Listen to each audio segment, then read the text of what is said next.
Ya, gue kena obsessive compulsive disorder yang ekstrim ya. Apa itu OCD? Penyakit yang menyerang Aliando Syarif, gejala obsesi berlebihan. OCD menjadi sebuah penyakit yang menyerang aktor Indonesia Aliando Syarif. Seperti diketahui, Aliando Syarif mendadak mengabarkan dirinya menderita penyakit OCD ekstrim.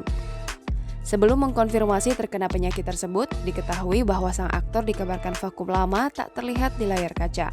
Lalu apa itu OCD?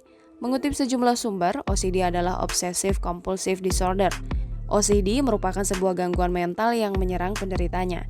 Orang yang menderita OCD cenderung memiliki pikiran berlebihan atau obsesi yang menyebabkan perilaku repetitif. Gangguan semacam ini ditandai dengan pikiran yang cenderung tidak masuk akal serta obsesi yang selebihnya akan membuat perilaku menjadi kompulsif. Secara umum, penderita OCD biasanya memiliki ketakutan atau berpikiran secara berlebihan akan suatu hal. Hal itu secara umum berlangsung sepanjang hidup mereka.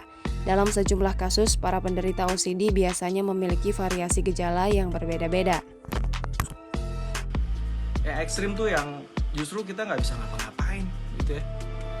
Jadi bukan kenapa-napa. Jadi semoga cepat sembuh ya. Ini juga salah satu terapi untuk bisa ya tetap berjuang untuk melawan OCD-nya. Gitu.